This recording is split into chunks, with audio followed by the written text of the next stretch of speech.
Buenas tardes, mi nombre es Edwin Pérez y quiero dejarte saber que estoy muy contento de ver tantas caras sonrientes en esta tarde. Quiero que con estas palabras extenderte una cordial bienvenida y que la bendición que has venido a buscar a través de la palabra de Dios pueda ser una realidad para ti y tu familia. Si esta es la primera vez que te conectas, quiero ser el primero en extenderte una cálida bienvenida para ti y dejarte saber que es un placer tenerte en medio nuestro. Me gustaría que tomaras un tiempito, mi querido hermano, y nos dejes tu nombre, de dónde eres, si tienes una petición por la cual te gustaría que oráramos en esta tarde. Esa información nos ayudará a conocerte un poco mejor y saber cómo podemos servirte y orar por ti. Dicho estas palabras, quiero que en este preciso momento preparemos nuestros corazones para el próximo segmento. Que el Señor me los bendiga grandemente a cada uno de ustedes. Antes de comenzar, quiero comenzar dando unas peticiones muy importantes que me han estado llegando durante la semana para que podamos cada uno de nosotros, nuestros amigos oyentes, escucharlas, unirnos en oración a nuestro Padre Celestial para que el Señor pueda obrar con cada una de estas peticiones. Quiero que oremos por nuestra hermana Tamara de la iglesia de Tampa, Spanish, por su hijo Anthony. En este preciso momento está en el hospital. Se sospecha que tenga apendicitis y tal vez tenga que ser intervenido quirúrgicamente, y queremos que sea Dios el que pueda obrar con el hijo de esta hermana y pueda todo salir bien, se pueda recuperar y pueda estar pronto con su familia. A su vez, continuamos orando por nuestra hermana Omaida. Omaida está malita de salud y está pidiendo que continuemos orando por ella. Quiero pedir por nuestra hermana Sebi. Estos sábados no se ha podido conectar con nosotros. Lamentablemente su mamá está muy mala de salud, está en este preciso momento en hospice y está ella cada día tratando de pasarla con su madre, pero a su misma vez su suegra también estuvo hospitalizada la semana pasada, ahora está en rehab. Entonces Sebi tiene que estar en ambos lugares y pedimos para que el Señor pueda estar con la familia de Sebi, la mamá de Carlos, para que se pueda recuperar. También pido por la salud de mis muchachos. Calecito, que está enfermito, se me lastimó el tobillo, y mi hijo que está de campamento, ya que está bastante frío, para que el Señor pueda estar con ellos allá.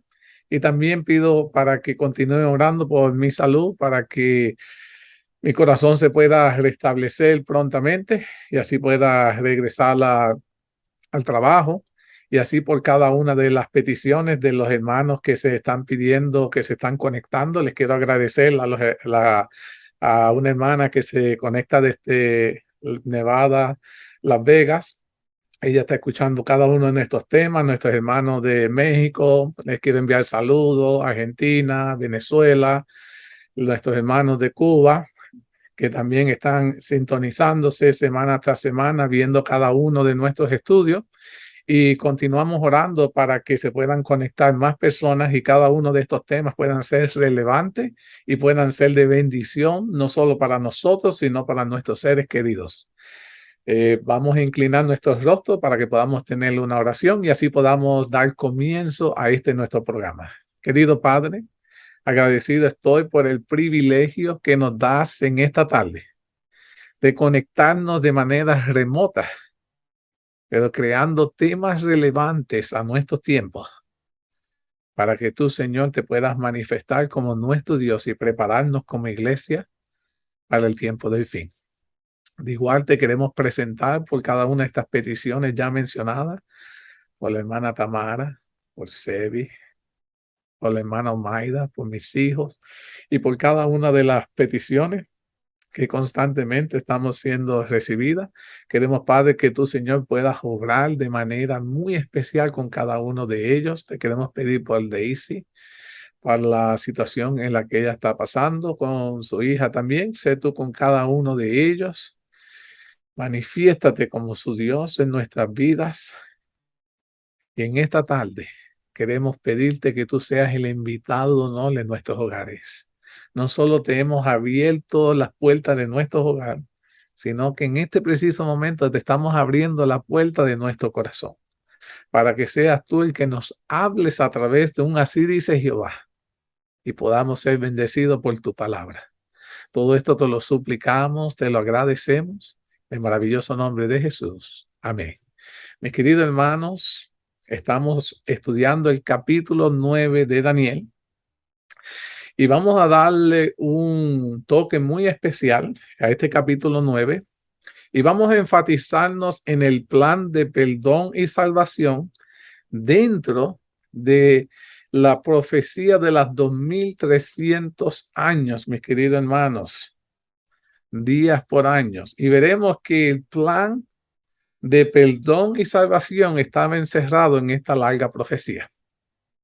El gran contexto de los capítulos 8 y 9 que hemos estado estudiando de Daniel con sus diversos símbolos es el santuario de Dios, en cuyo propósito es el perdón de los pecados, y veremos en esta tarde la reconciliación entre Dios y el hombre, como hemos estado viendo en los temas anteriores. Para ese propósito de purificar el santuario de los pecados de los hijos de Dios, fue dada esta gran profecía de las 2300 años, que eso está en Daniel 8:14, cuya explicación aparece en el capítulo 9 de Daniel, como lo vimos en el tema anterior. Ahora, 490 años fueron cortados de los 2300 años, exclusivamente para el pueblo hebreo y su santa ciudad Jerusalén, para realizar la obra de terminar la prevaricación y poner fin al pecado y expiar la iniquidad. Tenemos que recordar que el pueblo de Dios tuvo que estar 70 años en cautiverio babilónico por causa de sus pecados, por causa de sus rebeliones y su desobediencia. Y ahora, al cabo de 70 años, el profeta Daniel recibe la profecía de tiempo respecto a la reconstrucción del templo y a la llegada del largamente esperado del Mesías, el cual iba a ponerle fin al pecado. Cuando Cristo murió en la cruz, que estudiamos la semana pasada, a la mitad de la última semana de las 70 semanas, en Juan 1:29 dice: Él era el Cordero de Dios que quita el pecado del mundo.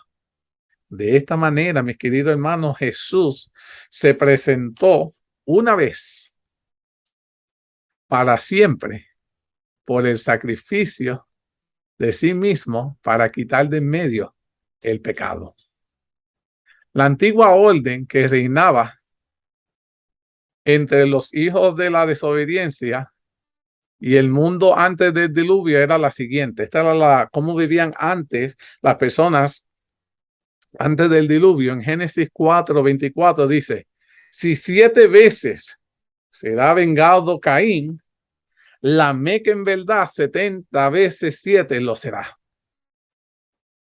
En el mundo después del diluvio, Jesucristo estableció una orden completamente opuesta a lo anterior para los hijos de la obediencia. ¿Cuál fue ese cambio que estableció Dios después de la muerte de Jesús en el Calvario? El cambio fue la venganza por el perdón. Si nosotros vemos en Mateo 18, la palabra de Dios, versículos 21 y 22, dice: entonces se le acercó Pedro y le dijo: Señor, ¿cuántas veces perdonaré a mi hermano que peque contra mí? ¿Hasta 7? Jesús le dijo: no te digo hasta 7, sino aún hasta 70 veces 7. Cuando Jesús dice algo, mis queridos hermanos, lo hace siempre con un claro propósito, que encierra un profundo sentido. Sabemos que 70 veces 7 equivale a 490. Con seguridad el Señor Jesucristo pensó en las 70 semanas, que son los 490 días y años de la profecía de Daniel 9. Aquel tiempo especial que Dios dispuso para un pueblo hebreo y su santa ciudad Jerusalén con el propósito específico de proveerle el perdón de los pecados. ¿Qué recuerda Daniel por la razón que el pueblo de Dios estuvo 70 años en cautiverio? ¿Qué fue lo que se recordó? ¿Cuál fue el motivo por el cual el pueblo de Dios tuvo 70 años en cautiverio? Dice que el pueblo judío estaba en cautiverio por causa de su pecado y su rebelión. ¿Qué hace después de haberse recordado de cuál fue la razón por la cual estuvieron en cautiverio por sus transgresiones? Entonces dice que Daniel, cuando se recuerda de que estaba estudiando las profecías y se da cuenta de que el pueblo de Dios ya lleva casi los 70 años en cautiverio y que se dio cuenta que fue por su pecado y su rebelión, comienza a hacer una profunda oración de confesión y de arrepentimiento, buscando el sincero perdón de la culpa del pueblo, como vimos en los temas anteriores. Y como respuesta a esa oración fue cuando viene el ángel Gabriel con la orden divina a explicarle el tiempo profético de los 2300 años que lleva hasta la purificación del santuario. Es decir, en otras palabras, lo lleva hasta la expiación de los pecados del pueblo. Y lo hace explicando primero los 490 años para los judíos. Eso fue lo que estudiamos la semana pasada. Si alguien no lo ha visto, puede ir a nuestra página de YouTube y mirar el video para que se pueda poner al día con lo que vamos a estar hablando hoy. Jesús instruyó que tenemos que perdonar 70 veces 7, lo cual es una manera de decir que hay que perdonar siempre, pues el amor de Dios es infinito y su misericordia grande. Ahora entramos en una aplicación impresionante de esta declaración que hizo Jesucristo, pues 70 veces 7 equivale a 7 veces 70. El pueblo de Dios estuvo castigado 70 años por su pecado, habíamos mencionado. Y entonces recibió un tiempo de 7 veces 70 años de perdón divino. Esto nos ilustra que el perdón de Dios es mucho mayor que su castigo. Tal como dice la palabra de Dios en Romanos 5:20, cuando el pecado abundó, sobreabundó la gracia. Jesús, mi querido hermano, dio esta maravillosa enseñanza del perdón durante los 3 años y medio de su ministerio. Un ministerio mesiánico entre su bautismo, que ocurrió en el año 27 después de Cristo, y su crucifixión, que ocurrió en el año 31 después de Cristo. Cuando el Señor la presentó, estaba absolutamente consciente que se encontraba en la última de las 70 semanas de la profecía de Daniel. Como ya lo estudiamos en el tema anterior, ya él sabía de eso, había estudiado sobre ello. Aquella semana crucial, lo que nosotros llamamos el clímax de las 70 semanas, en la cual iba a morir por los pecados de su pueblo y del mundo entero, como el misericordioso Cordero de Dios, para proveernos el perdón de nuestros pecados y la reconciliación con Dios. ¿Qué cosas sabía Jesús? Habíamos mencionado que estaban por suceder según lo que estudiamos la semana pasada. ¿Qué cosas ya Jesús sabía? Entre ellas había mencionado, vimos que Cristo sabía que el tiempo se había cumplido para iniciar su ministerio como el Mesías mediante el ungimiento por el Espíritu Santo durante el bautismo en el año 27 después de Cristo. Vimos también que Jesús conocía la fecha de su crucifixión durante la Pascua en el año 31 después de Cristo. Y es por eso que anunció en varias ocasiones su muerte a sus discípulos. Todo esto lo supo gracias a su estudio de las profecías del tiempo del libro de Daniel. Este hecho nos confirma a ti y a mí el concepto divino de día por año respecto a las profecías bíblicas. Jesús también sabía que del templo y de Jerusalén no quedaría piedra sobre piedra que no fuera derribada. Eso está en Mateo 24, 1 y 2. El conocimiento de la destrucción de Jerusalén y del templo obtuvo de la misma manera de la profecía de Daniel 9, 26, 27.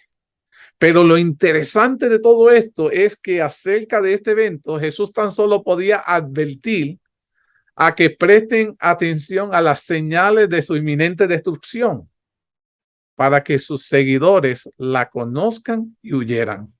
Esto está en Mateo 25, 15. Pues lo único que Dios había revelado en la profecía de Daniel 9 acerca de la destrucción de Jerusalén y del templo es el hecho de que debía ocurrir en algún momento después de las 70 semanas. Eso está en Daniel 9, versículos 26 y 27. Dios no había revelado la fecha exacta de la destrucción de Jerusalén y del templo, pero el pueblo tenía que reconocer la señal. Ahora, Dios el Padre reconcilió al mundo. ¿Cómo lo hizo Dios el Padre? Me estoy buscando una cita sumamente interesante que quiero compartir con cada uno de ustedes. En el libro de Segunda de Crónicas, capítulo 5, versículos 18 y 19 dice, y todo esto proviene de Dios, quien nos reconcilió consigo mismo por Cristo y nos dio el ministerio de la reconciliación, que Dios estaba en Cristo reconciliando consigo al mundo, no tomándole en cuenta a los hombres sus pecados, y nos encargó a nosotros la palabra de la reconciliación. Este versículo nos está diciendo que Dios reconcilió al mundo por Cristo Jesús. Romanos 5:10 dice, porque si siendo enemigos fuimos reconciliados con Dios por la muerte de su Hijo, mucho más estando reconciliados, seremos salvos por su vida. Alabado sea Dios.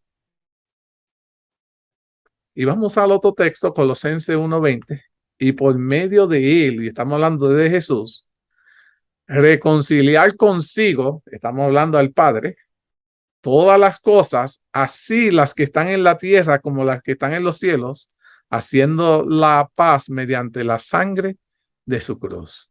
Mis queridos hermanos, Dios reconcilió al mundo enviándonos a Cristo Jesús. Jesús quitó el pecado de medio de la mitad de la última de las 70 semanas. Como vimos hace unos instantes en Hebreos 9:26, Jesús se presentó una vez y para siempre por el sacrificio de sí mismo para quitar de en medio el pecado. ¿Cuántas veces Jesús fue crucificado? Una vez. Y ese sacrificio cubrió todo, mis queridos hermanos. Este versículo encierra profundo significado, porque al decir que Jesús quitó de en medio el pecado, no solo se está refiriendo al hecho que Cristo quitó el pecado de en medio del mundo, con la consecuencia que la historia mundial fue dividida en antes y después de Cristo en ese mismo momento. ¿De qué medio, de dónde más quitó Cristo el pecado? De en medio de las últimas de las 70 semanas. Pues fue justamente, como habíamos estudiado la semana pasada, que después de 69 semanas, Jesús había sido bautizado. Y en la última semana, en ese periodo último de 7 años, en 3 años y medio, Jesús fue crucificado. Fue justamente a la mitad de la última de las 70 semanas que Cristo quitó el pecado mediante su muerte en la cruz. De este medio, dice, y de medio de donde más Cristo quitó el pecado, de medio de los dos malhechores que fueron crucificados a su derecha y a su izquierda. Habíamos mencionado esto la semana pasada. Yo quiero hablar un poquito de más. Lucas 23, versículo 33 y el versículo 24 dice, cuando llegaron al lugar llamado de la calavera. Le crucificaron allí y a los malhechores, uno a la derecha y el otro a la izquierda. ¿Quién estaba en el medio? Jesús. Y Jesús decía: Padre, perdónalos porque no saben lo que hacen. Obviamente, mi querido hermano, Jesús se refirió con su declaración: Padre, perdónalos porque no saben lo que hacen. En primera instancia se refirió a aquellos que lo estaban crucificando. Pero en la relación inmediata del texto, también se podría aplicar que Jesús también estaba perdonando a los dos malhechores que estaban a su lado en la cruz, que en cierto sentido son y seguirán siendo una representación de la humanidad entera que ha pecado y merece la muerte por su maldad y rebelión. Porque en Romanos 6:23 la palabra de Dios dice: porque la paga del pecado es que es muerte. En Romanos 3, versículos 10 al 12 y el versículo 23 dice: no hay justo ni aun uno. No hay quien entienda. No hay quien busque a Dios. Todos se desviaron. A unos se hicieron inútiles. No hay quien haga lo bueno. No hay ni siquiera uno. Por cuanto todos pecaron y están destituidos de la gloria de Dios. Isaías 53:6 añade lo que estamos diciendo: todos nosotros nos descarriamos como ovejas, cada cual se apartó por su camino. Y primera de Juan 1:10 dice: si decimos que no hemos pecado, le hacemos a él mentiroso y su palabra no está en nosotros. Pero gracias a Dios existe un ser divino, Jesucristo, quien tomó forma de hombre, tomó sobre sí mismo el pecado del mundo entero como nuestro sustituto, para morir en nuestro lugar y poder proveernos a ti y a mí de esa manera el perdón de nuestros pecados.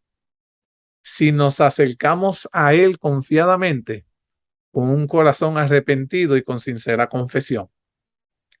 Así de grande es el amor de Dios. El versículo conocido por todo el mundo de Juan 3:16, porque de tal manera amó Dios al mundo que nos ha dado a su Hijo unigénito, para que todo aquel que en él crea no se pierda, mas tenga vida eterna. Lo dramático es que en las últimas horas de su vida, uno de los dos malhechores reconoció su pecado. Uno de los dos malhechores reconoció ¿qué cosa? Su pecado, y aceptó al Mesías, mientras que el otro rechazó al Cordero de Dios en la cruz rotundamente. Lucas 23, versículo 39 al 43 dice lo siguiente: y uno de los malhechores que estaban colgados le injuriaba diciendo: si tú eres el Cristo, sálvate a ti mismo y a nosotros. Respondiendo el otro les reprendió diciendo: ¿ni aún temes tú a Dios, estando en la misma condenación? Nosotros a la verdad justamente padecemos, porque recibimos lo que merecieron nuestros hechos, mas este ningún mal hizo. Y dijo a Jesús: acuérdate de mí cuando vengas en tu reino. Entonces Jesús le dijo: de cierto te digo hoy que estarás conmigo en el paraíso. Como acabamos de ver, el malhechor que aceptó a Jesucristo en los últimos momentos de su vida reconoció que ellos merecían estar padeciendo en la cruz por las malas obras, declarando la inocencia de Jesús. El malhechor que aceptó al Mesías representa a todos los judíos con los cuales fue confirmado el pacto durante la última de las 70 semanas. El malhechor que rechazó al Mesías representará a todos los judíos que fueron cortados al final de las 70 semanas. En un sentido más amplio, mi querido hermano, el malhechor que aceptó al Mesías representa a todos los judíos que aceptaron al Mesías durante la historia. El malhechor que rechazó al Mesías representará a todos los judíos que rechazaron al Mesías durante la historia. Y en un sentido mucho más amplio, el malhechor que aceptó al Mesías representa a toda la humanidad que aceptó a Jesús durante la historia. Y el malhechor que rechazó al Mesías representará a toda la humanidad que rechace a Jesús. Recordemos de los primeros temas de este seminario que cuando la humanidad cayó en pecado tras desobedecer a Dios y al unirse en rebelión con Lucifer, Dios instituyó inmediatamente el plan de salvación para el perdón de los pecados confesados, mediante los sacrificios de ovejas, prefigurando la muerte del Cordero de Dios en la cruz del Calvario. De esta manera, Dios dispuso desde un inicio un sustituto para la condena del pecador arrepentido. Pues sin derramamiento de sangre, mis queridos hermanos, de un ser inocente no habrá perdón. Durante todo el Antiguo Testamento, el pacto antiguo, encontramos que los patriarcas y los grandes hombres de la fe sacrificaban un cordero para el perdón de sus pecados. Ejemplos famosos son el ejemplo de Abel, Abraham, Moisés. Después de sacar a su pueblo israelita milagrosamente de Egipto, Dios decidió levantar un santuario entre su pueblo, porque Dios ama a sus criaturas y desea morar entre su pueblo. Eso es algo lindo que tiene Dios. Y le dijo Dios a Moisés, y esto está en Éxodo 25:8, y harán un santuario para mí y habitaré en medio de ellos. Mi querido hermano, la tendencia del ser humano pecaminoso siempre es de huir de Dios. Siempre será esconderse, tratar de justificarse e intentar dar la culpa a los demás. Pero aún así, Dios nos ama infinitamente. Es maravilloso saber que Dios nos busca. Tras que pecamos, dice en Génesis 3, del 8 al 9, el hombre y su mujer se escondieron de la presencia de Dios entre los árboles del huerto. Mas Dios llamó al hombre y le dijo, ¿dónde estás tú? Ya que Dios ama al pecador, pero aborrece el pecado, proveyó de una manera para que el pecador se deshaga nuevamente de su horrible pecado. El plan divino es transformar al pecador en un santo. Y Dios realiza esta maravillosa obra mediante un plan claramente establecido. Y de eso te quiero hablar en esta tarde, del plan del santuario. En el plan del santuario, Dios muestra cómo Dios quiere transformar al pecador en un santo. La instrucción para la construcción y los diferentes objetos del santuario y su utilización y el significado que recibió Moisés en los capítulos 25 al 40 están en el libro de Éxodo. En los siguientes temas que vamos a estudiar la semana que viene, vamos a hablar del santuario con sus objetos y los significados con bastantes detalles. Voy a ir con bastantes detalles, voy a describir la semana que viene cómo era el santuario terrenal comparado con el celestial. Pero en este tema ahora nos limitaremos a darle un vistazo breve de lo que fue el santuario terrenal y cómo este santuario terrenal tenía el plan para poder transformar al pecador en un santo. En eso es lo que vamos a enfatizarlo, y me gustaría que en este momento presten mucha atención, tomen notas, porque van a aprender algo que puede cambiar su vida, mis queridos hermanos. En la historia del pueblo hebreo existieron 3 santuarios terrenales. El primero fue levantado en el desierto, y este santuario sirvió por un periodo de 40 años.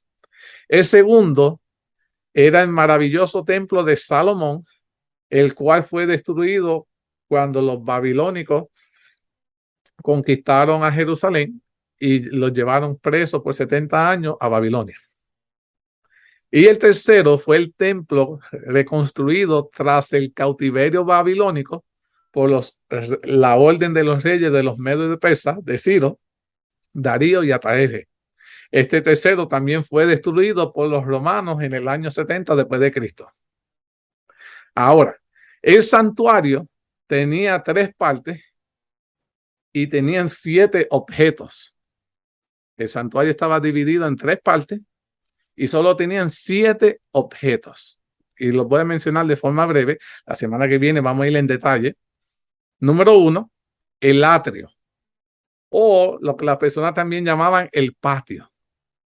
Este contenía la puerta de entrada, el altar de sacrificio o el del holocausto y la fuente de bronce. La segunda parte se llamaba el lugar santo, contenía el candelabro de los 7 brazos, la mesa con los panes de la proposición y el altar del incienso. Y por último, la tercera parte del santuario era el lugar santísimo, que contenía el arca del pacto con los 10 mandamientos, sobre el cual se encontraba en el propiciatorio. Ahora, quiero hablarle a ustedes cómo era, utilizando el santuario, el camino del perdón hacia la santificación. Había un proceso del camino del buscando el perdón y después la santificación. Pongamos atención, el atrio, o era el patio, lo primero que tenía que hacer el pecador era reconocer su pecado. Cualquier pecador, lo primero que tiene que hacer es reconocer que era un pecador y tenía que arrepentirse de corazón. Entonces tenían que venir al santuario, que estaba dispuesto al oriente de oriente a occidente, es decir, de este a oeste. La puerta era grande, era ancha y invitaba al pecador a acercarse y entrar confiadamente. Aquella puerta ancha, mi querido hermano, del santuario era una representación simbólica de Jesucristo, quien dice de sí mismo en Juan 10:9, yo soy la puerta. El que por mí entrare será salvo.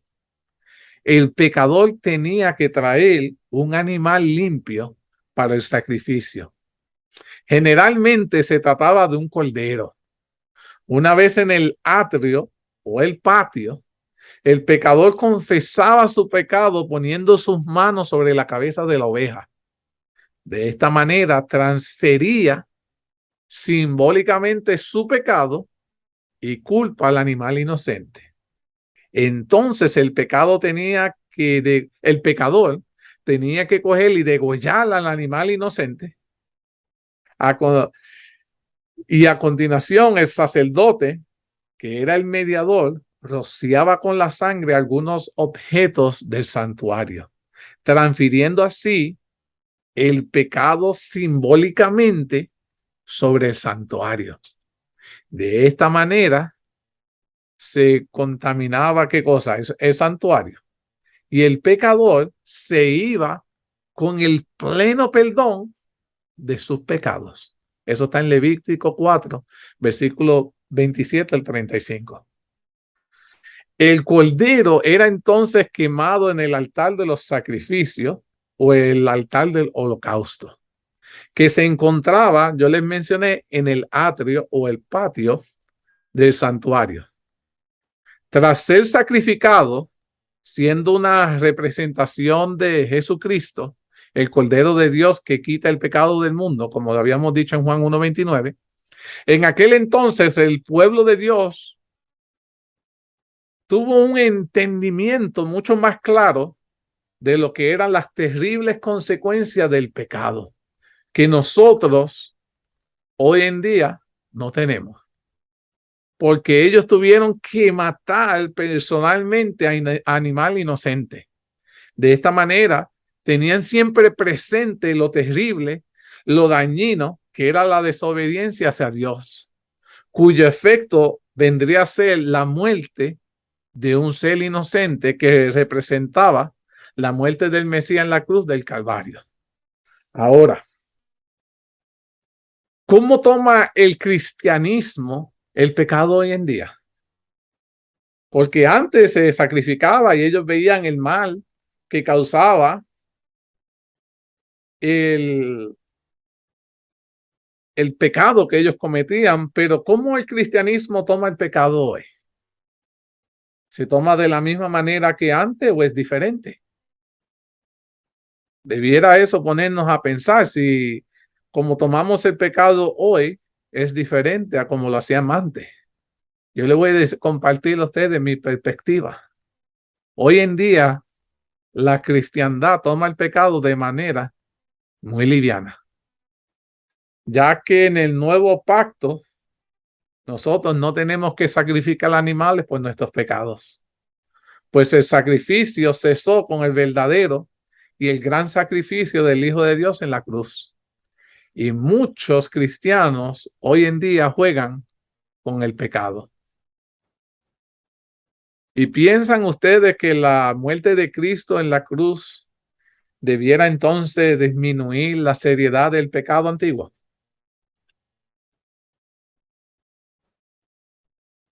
Mis queridos hermanos, la seriedad sigue siendo la misma que en el pacto antiguo. Pues la muerte de Cristo en la cruz cubre todos los pecados cometidos por la humanidad, desde el primer pecado de Adán y Eva hasta el último pecado que se cometa antes del retorno de Jesús a la tierra. Cualquier pecado, en otras palabras, quiero dejarte saber, le costó la vida al Hijo de Dios. Y por esa razón se debiera tomar seriamente cuando nosotros cometemos pecados. No se debiera tomar de forma liviana. ¿Cuál es la mejor manera de recurrir a Dios? No sé si alguien quiera compartir. ¿Cómo usted piensa que es la mejor manera de recurrir a Dios? ¿Después de haber caído para que seamos perdonados? ¿O debemos mejor ir a Dios antes de caer para que nos fortalezca y nos libra de la tentación? ¿Qué ustedes piensan? ¿Es mejor ir a Jesús después que hemos caído o mejor ir antes de que caigamos? ¿Cuál es su perspectiva?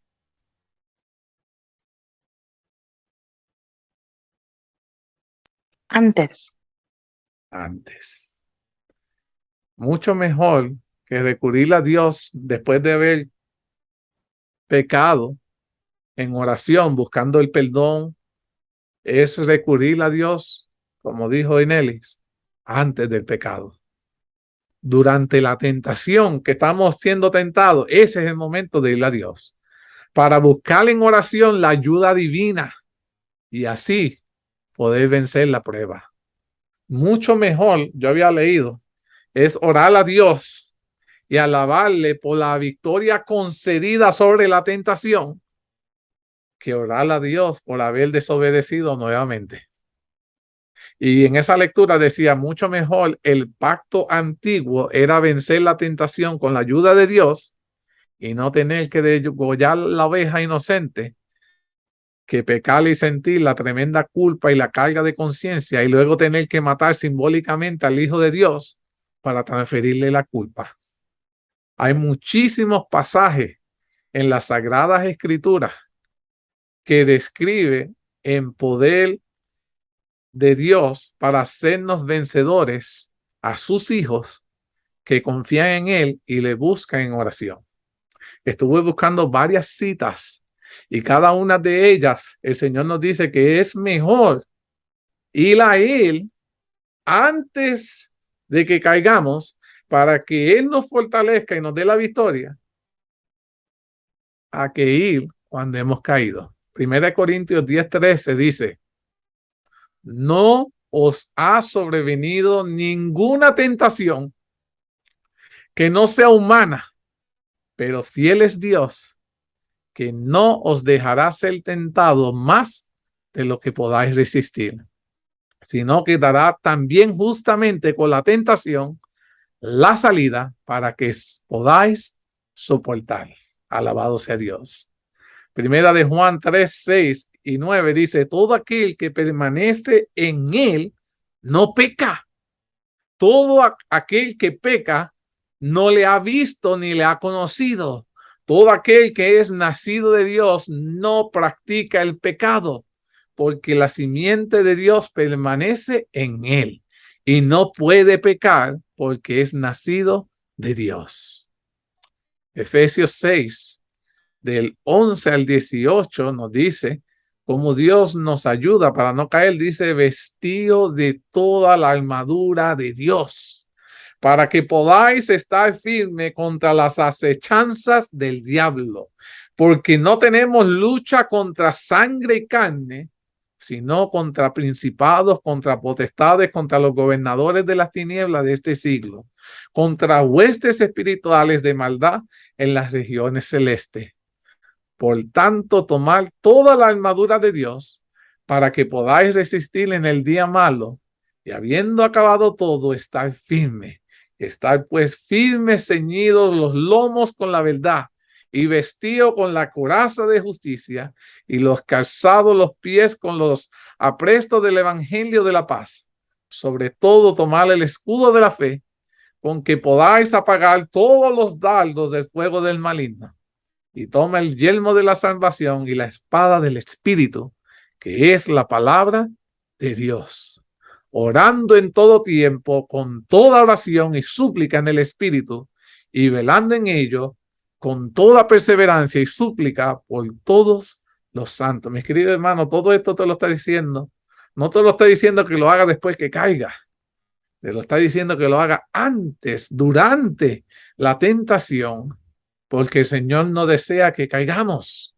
Segunda de Pedro 1, 10 y segunda de Pedro 2, 9 dice, por lo cual, hermano, tanto más procurad hacer firme vuestra vocación y nuestra elección, porque haciendo estas cosas no caeréis jamás. ¿Sabe el Señor librar de tentación y a los piadosos y reservar a los injustos para ser castigados en el día del juicio?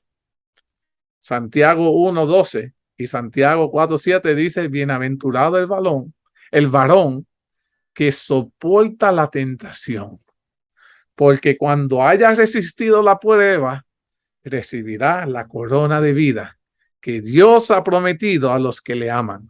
Someteos pues a Dios, resistid al diablo y huirá de vosotros. Y por último, otro texto más para reafirmar lo que estoy diciendo de que Dios no quiere que cedamos a la tentación, sino que vayamos a Él durante o antes. Dice Lucas 22, 40 y 46, cuando llegó a aquel lugar les dijo, orad, que no entréis en tentación.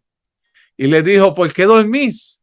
Levantaos y orad para que no entréis en tentación. Mi querido hermano, Dios desea fortalecernos. Dios desea darnos victoria. Dios no desea que nosotros cedamos. Pero si caemos, abogado tenemos en el cielo a Jesucristo, el justo. Pero Dios no desea que caigamos. Dios desea darnos la victoria. En el atrio o en el patio, mis queridos hermanos, se encontraba también la fuente de bronce, en la cual los sacerdotes se lavaban antes de mediar entre el pueblo y Dios. Era un símbolo, pues Dios requirió santidad y pureza de aquellos que fueran intermediarios entre Dios y el hombre. El agua de esta fuente simbolizaba el deseo del Señor de limpiar y purificarnos a nosotros de nuestra maldad, y también mediante el bautismo. Ahora vamos a hablar del segundo lugar, que se llamaba el lugar santo.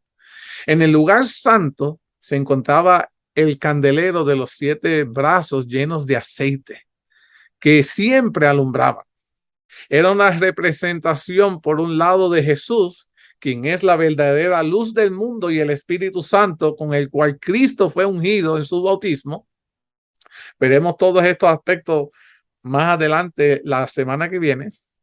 Además, era un símbolo de la palabra de Dios, lo que Dios deseaba mostrarnos es que necesitamos el Espíritu Santo en nuestras vidas para así poder reflejar, mis queridos hermanos, su luz divina. Y la forma de obtenerlo es mediante el estudio de su palabra. El segundo objeto del lugar santo era la mesa con los panes de la proposición, representando nuevamente al Señor Jesucristo. Pues Jesús es el pan de vida, como también nuevamente la palabra de Dios, con la cual nos debemos alimentar espiritualmente, estudiándola para tener vida eterna. Y el tercer objeto del lugar santo era el altar del incienso, sobre el cual el sacerdote colocaba el incienso y la ceniza del altar de los sacrificios o el holocausto. Este objeto representaba las oraciones de los creyentes mezclado con la justicia de Cristo. Ahora, ¿cómo nos ayudan estos tres elementos que acabamos de mencionar del lugar santo? La combinación de estos tres elementos del Espíritu Santo en nuestras vidas, el estudio de la Biblia y la oración permiten que el creyente llegue a ser santo. ¿Sabían eso? El Espíritu Santo en nuestras vidas, el estudio de la Biblia y la oración diaria permiten que nosotros los creyentes lleguemos a ser santos. Pero, ¿qué es lo que Dios desea que alcancemos? Mis queridos hermanos, Dios desea que avancemos todavía un poco más y no nos quedemos santos. Dios desea restablecer a sus hijos la imagen y la semejanza perdida y ayudarnos a que podamos vivir nuevamente en su santa presencia. Dios desea que tú y yo reflejemos nuevamente su carácter y vivamos de acuerdo a su voluntad divina. Es por eso que tiene como paso final que tú y yo tenemos que entrar en el lugar santísimo, mis queridos hermanos. En el lugar santísimo solo hay un objeto. Era el arca del pacto que contenía la tabla de la ley con los 10 mandamientos de Dios. Encima del arca del pacto se encontraba el propiciatorio con 2 querubines de oro que miraban hacia el propiciatorio. Toda esta simbología veremos la semana que viene. ¿Cuál es el propósito de Dios, mis queridos hermanos? El propósito que Dios quiere para ti y para mí no es solamente ser nuestro creador, sino también Él desea ser nuestro Salvador. Mediante el proceso del santuario, Dios nos transforma de pecadores en santos. Su propósito es restaurar en nosotros la obediencia, su carácter, la imagen y semejanza divina que perdimos por la desobediencia. Este es el camino de la santificación, de convertirnos de carnales hijos de la ira en espirituales hijos de la obediencia. La forma como estaba construido el santuario terrenal es sumamente importante y simbólico, pues el pecador tenía que dar la espalda al sol y avanzar de oriente a occidente. A medida que el pecador avanza hacia la presencia de Dios, representada por el lugar santísimo, se alejaba simbólicamente cada vez más del sol. Recuerden que en los temas anteriores de estos seminarios hemos estudiado de que Dios desea que le demos la espalda simbólicamente al sol, a la adoración del sol, al día del sol. La meta es el lugar santísimo, el lugar más alejado y opuesto a la falsa adoración, en el cual está la tabla de Dios con los 10 mandamientos que representan, mis queridos hermanos, la voluntad y el carácter de Dios. Es muy interesante analizar en este contexto el versículo siguiente. Y quiero que profundicemos en esto antes de culminar. Ya estoy casi culminando. No me quiero extenderlo hoy. Pero en el libro de Ezequiel, capítulo 8, versículos 15 y 16, Mira lo que dice la palabra de Dios. Luego me dijo, ¿no ves, hijo de hombre? Vuélvete aún, verás abominaciones mayores que esta. Y me llevó al atrio de adentro de la casa del Señor. Y aquí, junto a la entrada del templo del Señor, entre la entrada y el altar, como 25 varones, sus espaldas vueltas al templo del Señor y su rostro hacia el oriente, y adoraban al sol, postrándose hacia el oriente. Por lo tanto, no significa absolutamente nada estar en el templo de Dios, en su tabernáculo, en su iglesia, si le damos la espalda a su plan divino, rechazándolo. De nada te vale que estés en la iglesia, en su templo, si le das la espalda al plan divino, si rechazas lo que Dios ha hecho para salvarte a ti y a tu familia. Mucha gente, déjenme decirle, desconocen el plan de Dios y mucho peor, desconocen su verdad. Dicen creer en Dios, dicen ser cristianos, pero le han dado su espalda al pacto de Dios, al plan de santificación de Dios. Le han dado la espalda al estudio bíblico. Han rechazado continuar una vida de oración. Han rechazado el llamado del Espíritu Santo en sus vidas.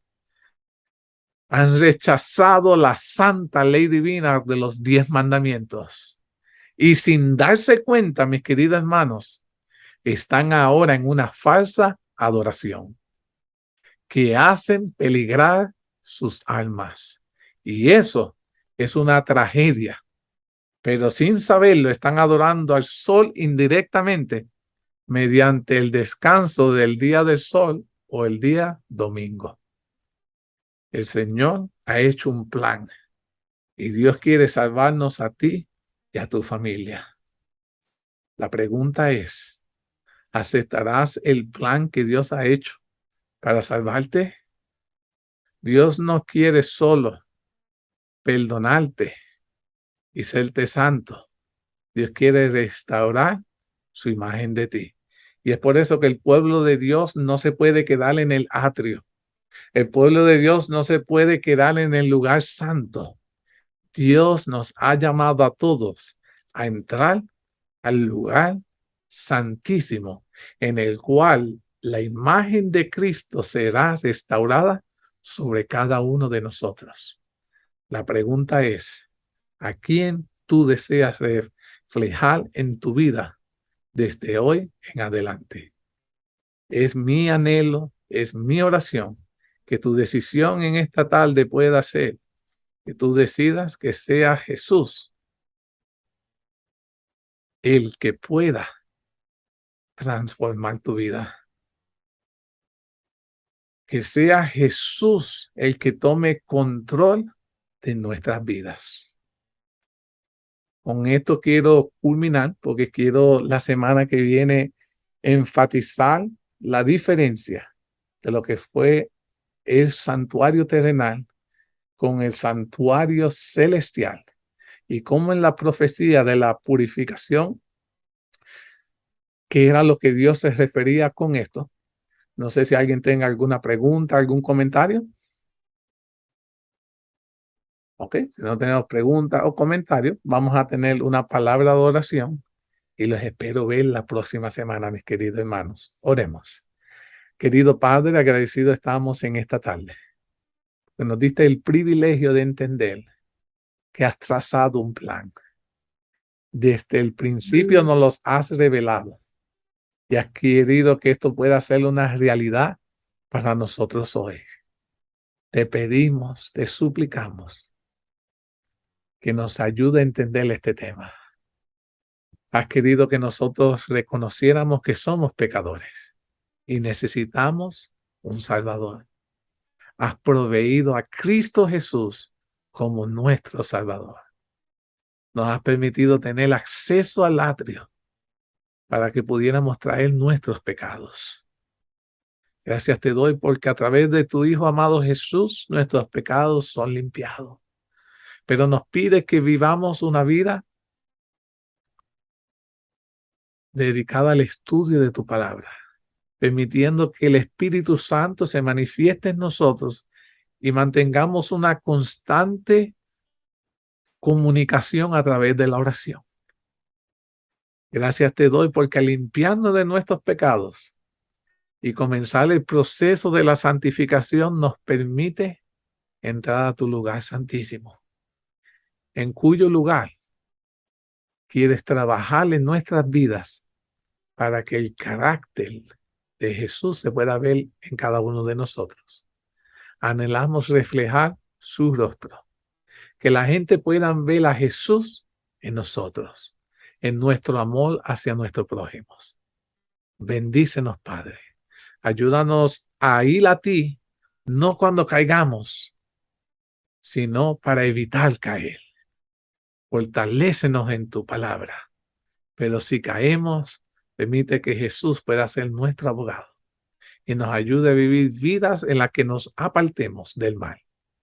Todo esto te lo suplico, te lo agradezco en el maravilloso nombre de Jesús. Amén. Que el Señor me los bendiga, mis hermanos. Los espero ver.